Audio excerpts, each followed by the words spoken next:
ನಮಸ್ಕಾರ ವೀಕ್ಷಕರೇ, ಧ್ವನಿ ಸಂಜೆ ವಾಹಿನಿಗೆ ಸ್ವಾಗತ.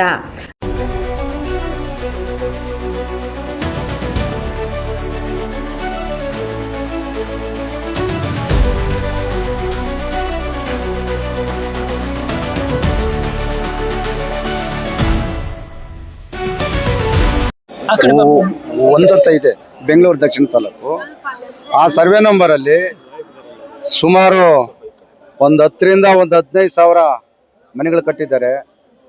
ಆ ಸರ್ಕಾರಗಳನ್ನೇ 94C ನಲ್ಲಿ ಅರ್ಜಿಗಳು ಬಿಟ್ಟು 2015ರಲ್ಲಿ ನಮ್ಮ ಸಿದ್ದರಾಮಯ್ಯ ಸರ್ಕಾರನೇ ಬಿಟ್ಟಿದ್ದದನ್ನ ಆ ಅರ್ಜಿಗಳು ಪ್ರಕಾರದಲ್ಲೇನೆ ಹಕ್ಕುಪತ್ರಗಳು ಬಂದಿದ್ದಾವೆ, ರಿಜಿಸ್ಟ್ರಿಗಳಾಗಿದ್ದಾವೆ. ಸುಮಾರು 25,000 ಮನೆಗಳಿದ್ದಾವೆ. ಅಲ್ಲಿ ನೈಸ್ ಕಂಪನಿಗೆ 113 ಎಕರೆ 30 ಕುಂಟೆ ನಾವು ಅಲ್ಲಿ ನೀಡಿದ್ದೀವಿ ಅಂತ ಇದ್ದಾರೆ.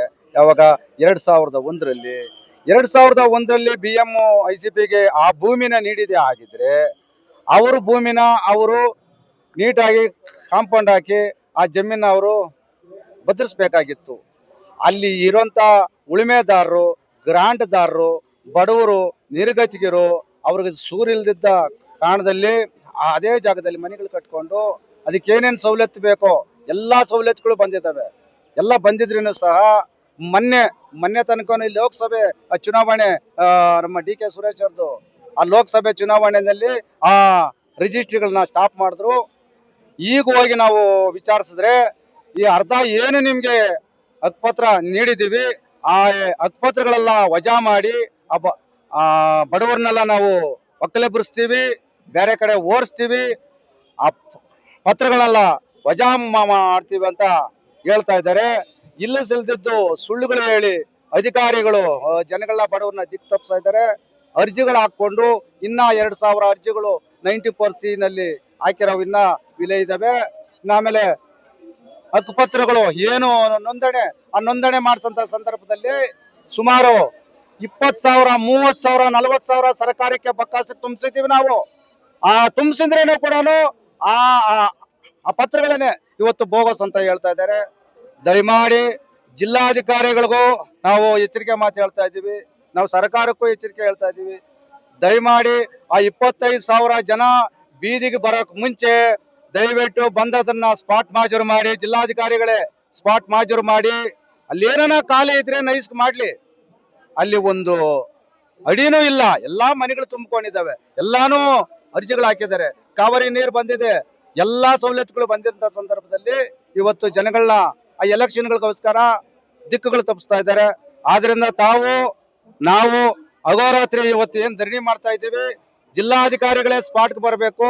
ಜಿಲ್ಲಾಧಿಕಾರಿಗಳು ಸ್ಪಾಟ್ಗೆ ಬಂದು ಪಿಲ್ಗಾನಹಳ್ಳಿದು ಮಾಜೂರು ಮಾಡಿ ಹಕ್ಕುಪತ್ರಗಳು ಇನ್ನೇನು ಬ್ಯಾಲೆನ್ಸ್ ಇದೆ ಅದು ಕೊಡಬೇಕು. ಇನ್ನ ನೋಂದಣಿಗಳು ಏನ್ ಮಾಡ್ಬೇಕು ಅದನ್ನ ಮಾಡಿಕೊಡ್ಬೇಕು. ಹಾಗೆ ಈ ಕೆಂಬತ್ತಹಳ್ಳಿ ಸರ್ವೆ ನಂಬರ್ 55ರಲ್ಲಿ ಅಲ್ಲಿ 130 ಎಕರೆ ಸರ್ಕಾರಿ ಗೋಮಾಳ ಇದ್ದು ಅದರಲ್ಲಿ 101 ಎಕರೆ ನೈಸ್ ಕಂಪನಿಗೆ ರೀಜ್ಗಂತ ಮಾಡಿದ್ದಾರೆ.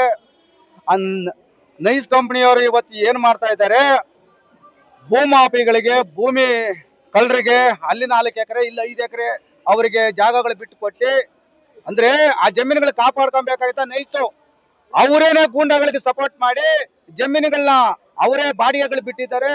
ಆಮೇಲೆ ಅಲ್ಲಿ ಕಸಗಳು ಸರ್ಕಾರಿ ಜಮೀನಲ್ಲಿ ಒಂದು 50 ಎಕರೆ ಕಸಗಳು ಎಲ್ಲ ರೌಡಿಗಳೆಲ್ಲ ಸೇರ್ಕೊಂಡು ಆ ಕಸಗಳು ತಂದಾಕಿ ಡೈಲಿ ಇಲ್ಲದಿದ್ರೂ ಕೂಡ ಒಂದು 50ರಿಂದ 1 ಲಕ್ಷ ರೂಪಾಯಿ ವಸೂಲ್ ಮಾಡ್ತಾ ಇದ್ದಾರೆ. ದಯಮಾಡಿ ಅದ್ರನ್ನು ಸರ್ಕಾರಗಳು ಎಚ್ಚರಿಕೆ ಹೊತ್ತು ಆ ನೈಸ್ ಕಂಪನಿಗೆ ಏನ್ ಕೊಟ್ಟಿರೋ ಭೂಮಿನ ಅದನ್ನ ವಾಪಸ್ ಪಡ್ಕೊಂಡು ನಮ್ಮ ಸರ್ಕಾರಗಳು ಆ ಸರ್ಕಾರಿ ಜಮೀನ ಬಂದೋಬಸ್ತ್ ಮಾಡಬೇಕು. ಹಾಗೆ ಸರ್ವೆ ನಂಬರು 55 ಕೆಂಬತ್ತಹಳ್ಳಿನಲ್ಲಿ ನಾವು 8 ಎಕರೆ 10 ಕುಂಟೆ ಆಶ್ರಯ ಯೋಜನೆಯಲ್ಲಿ ಸುಮಾರು ನಾವು ಸತತವಾಗಿ ಒಂದು 20 ವರ್ಷ ಹೋರಾಟ ಮಾಡಿ ಆ ಭೂಮಿನ ಕಾಪಾಡ್ಕೊಂಡ್ ಬಂದಿದ್ದೀವಿ. ಅದು ಈ BBMPಗೆ ಹಸ್ತಾಂತರ ಮಾಡಬೇಕಾಗಿತ್ತು.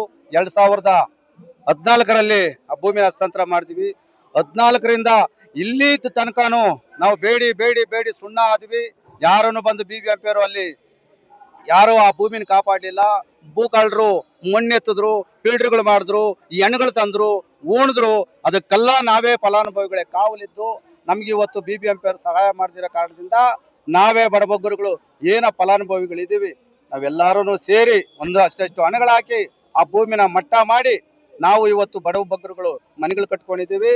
ಆ BBMP ಅವರು ಬಂದು ಅದನ್ನ ಪರಿಶೀಲಿಸಿ ಹಕ್ಕುಪತ್ರಗಳು ನೀಡಿ ಆಮೇಲೆ ಮೂಲಭೂತ ಸೌಕರ್ಯಗಳು ಬಡವರಿಗೆ ಒದಗಿಸ್ಕೊಡ್ಬೇಕು ಅಂತ ಹೇಳಿ ನಾನು ಈ ಸಂದರ್ಭದಲ್ಲಿ ನಾನು ಹೇಳ್ತಾ ಇದ್ದೀನಿ. ಸರ್ ನಾನು ಸಿದ್ಧಲಿಂಗಪ್ಪ, KGS ಅಲ್ಲಿ ನಾನು ಒಂದು 25 ವರ್ಷ ನಾನು ಸಂಘಟನೆ ಮಾಡಿಕೊಂಡು ಬರ್ತಾ ಇದ್ದೀನಿ. ಪ್ರಧಾನ ಕಾರ್ಯದರ್ಶಿ ಆಗಿದ್ದೀನಿ.